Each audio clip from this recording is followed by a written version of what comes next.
తాకట్టులో ఉన్న బంగారాన్ని విడిపించి ఆ రోజు ఆన్లైన్ రేటుకే మేము కొంటాం. Sharma gold company. నమస్తే, వెల్కమ్ టు సుమన్ టీవీ. నేను మీ యామ్ని. ప్రస్తుతం మనతో ఉన్నారు ప్రముఖ ఆధ్యాత్మికవేత్త గురుస్వామి బ్రహ్మశ్రీ రాజన్ నంబూద్రి గారు ఉన్నారు. గురుగారితో మాట్లాడి మనకున్న సందేహాలను అడిగి తెలుసుకుందాం. నమస్కారం గురుగారు. నమస్కారం అమ్మా. గురుగారు, ఇప్పుడు కేరళ శాస్త్రం ప్రకారం అండి, అసలు జూలై నెలలో కర్కాటక రాశి వారికి ఏ విధంగా ఉంటుంది, వీరికి సంబంధించిన పరిహారం ఏంటండి అసలు? తప్పకుండా అమ్మా. ముందుగా శ్రీ మహాగణపతి దేవతోభ్యో నమః. చూసే వీక్షకులందరికీ నమస్కారం.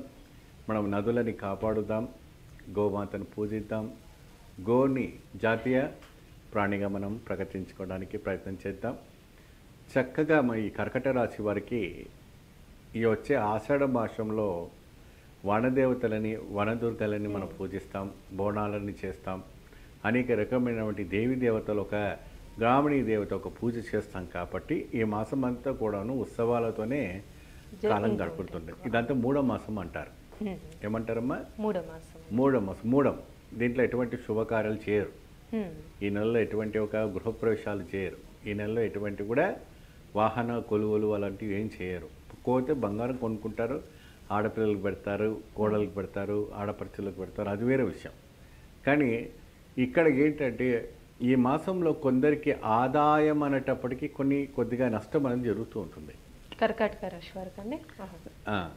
ఎందుకంటే కొత్త వ్యాపారం చేస్తున్న వాళ్ళు ఉంటారు, కొన్ని ఇతర కార్యక్రమాలు చేస్తూ ఉంటారు. అలాంటి వాళ్ళకి ఏంటంటే కొద్దిగా ఇబ్బంది పడడానికి అవకాశం ఉంటుంది.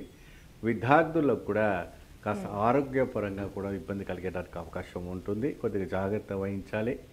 వర్షాకాలంలో కాస్త నీళ్ళన్నీ కూడా మరగబెట్టుకొని తాగడం వల్ల కొద్దిగా మంచి పవిత్రమైనటువంటి ఒక ఇది కావటం కూడా మనకు ఇక్కడ కనపడుతూ ఉంటుంది.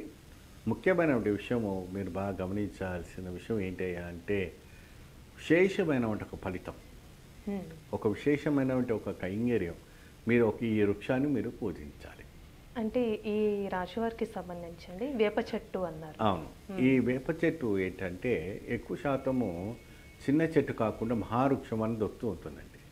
ఇప్పుడు మీకు జైని మాంకాళి టెంపుల్ వెళ్ళారనుకో, మీరు సికింద్రాబాద్లో చక్కగా అమ్మవారు నిండుగా వృక్షంలోనే ఉంటున్నట్టుగా కనపడుతుంటుంది.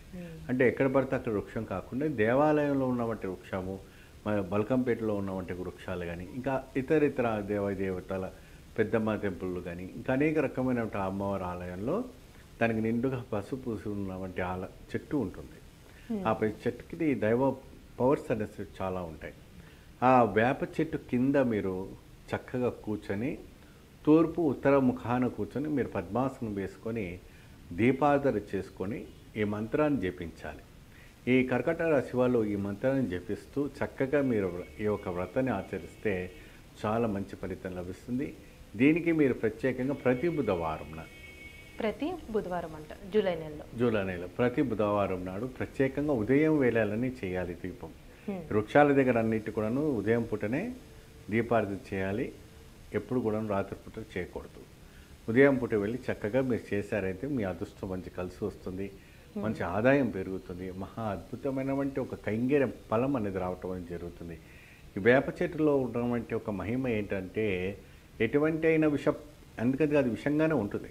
ఎటువంటి అయినా ఎందుకు చేదుగా ఉంటుంది కాబట్టి ఎటువంటి విషమైన వంటి యోగం ఉన్నా, అని యోగంలో దోషాలు ఉన్నా, ఏదైనా సర్పదోషాలు కానీ, కుజదోషం కానీ, రాహుదోషం కానీ, ఇంకేదైనా విషపరదమైన వంటి మీ యొక్క దోషం ఉంటే ఈ యొక్క మన కేరళ నాడి శాస్త్రం ప్రకారంగా మనం శాస్త్ర మంత్రం అంటే తాంత్రిక విధానం ప్రకారంగా మనం చేసేవంటి మంత్రం ద్వారా మీరు చక్కగా కూర్చొని అక్కడ బియ్యం పిండితో మీరు దీపారాధన చేయాలి. అంటే ప్రత్యేకమైన దీపం బియ్యం పిండితో.